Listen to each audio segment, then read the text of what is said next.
Alright guys, before I start the video, I want you guys to see the beautiful garden which I am at today.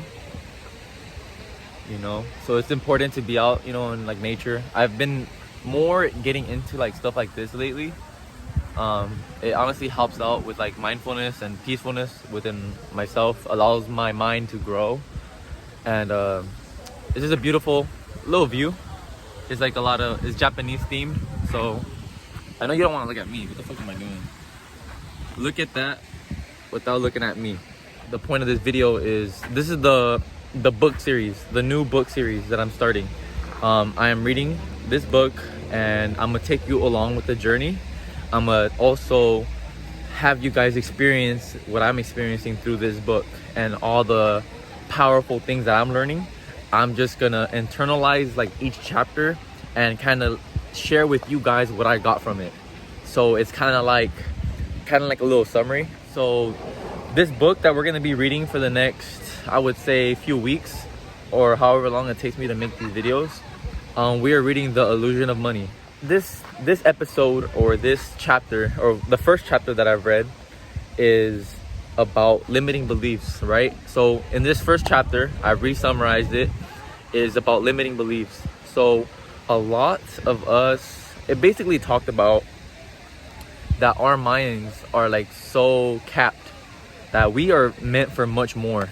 Like Michael Jordan is meant for much more. Like, not Michael Jordan, but like basically in the book it referenced Michael Jordan saying is if he had a disease where he couldn't remember who he was and he was living an ordinary life, we would want to beg him to like realize his true potential.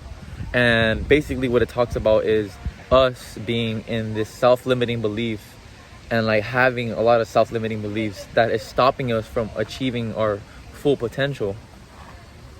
It talks about like, don't just settle for your average life. Don't settle for your unhappy life. Settle for something that, don't even settle.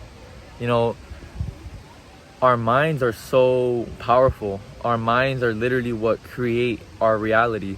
And by having a self-limiting belief, it's blocking of what you could be. It's blocking that true potential of what you could become. And not only that, it also mentions a part of like,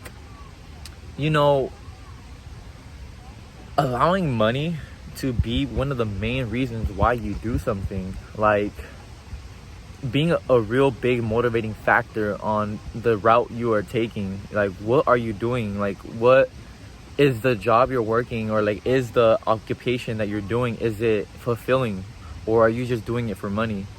If you have a calling in your heart that you feel like you'll be happier doing, or maybe a career that you want to do, and you feel genuinely passionate about it, to go and chase those things. Go and chase, not even chase, but go ahead and be those things. Be that what you are. Like, be like who you want to be. Don't always chase the money, because if you chase the money, you're just, number one, you're going to get farther from the money. Number two, you're not going to be your true self. It also talks about how basically we are enough. Like, our being, like just us existing, is enough. Anything other than that is a bonus. Anything other than that is basically a bonus.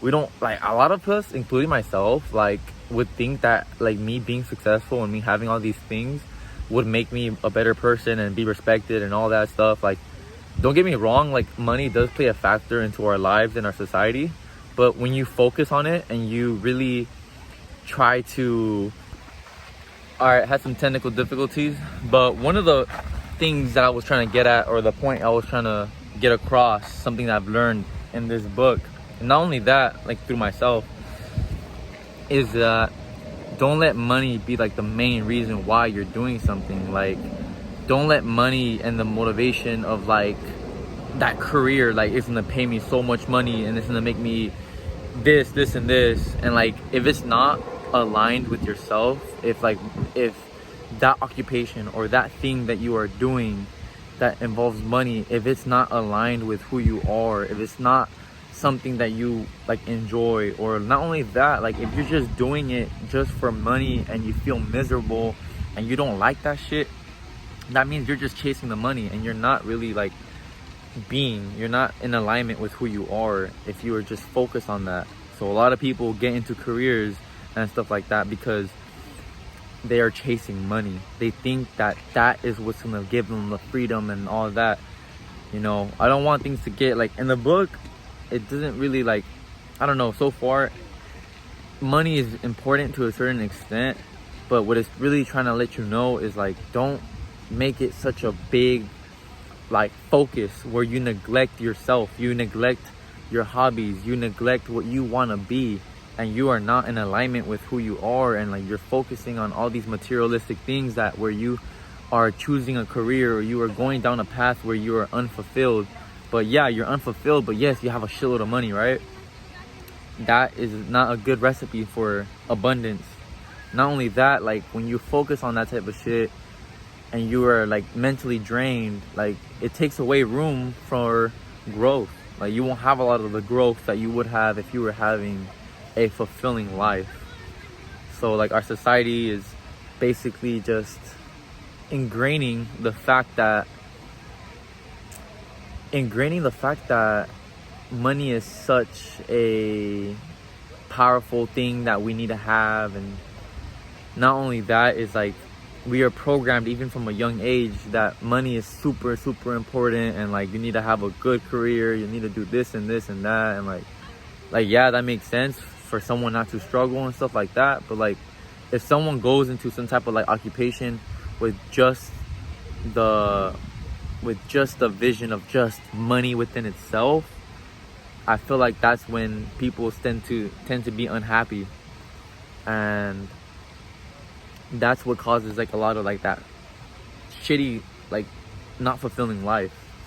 So I feel like there's good ways to like make money, like at least from what I'm learning from the book, or for what I'm like internalizing, is that you could like find careers and shit and like do things that you genuinely like, and like you don't have to be broke, or like, you know, I'm not trying to say like, yo motherfuckers, or like I don't believe that this book is trying to tell people like, yo, be broke and it's okay to be broke. But I feel like it's more emphasizing the fact that if money is the sole purpose of why you are like doing things, you're not gonna be like happy, you feel me? So I don't believe it's like, I'm not telling y'all to be broke, or like the book is not trying to portray anybody to be like, yo, be a fucking broke ass, or like, you know what I mean? But just don't let money be such a powerful thing. Don't let it be something that is stopping you from being you. And don't be in disalignment. Be aligned with yourself and be aligned with who you are. And don't be so stressed out. Like if you don't have the nice cars right now, you don't have this and this, or you know, trying to be have that validation from other people. Like as soon as you let go of that and you start being,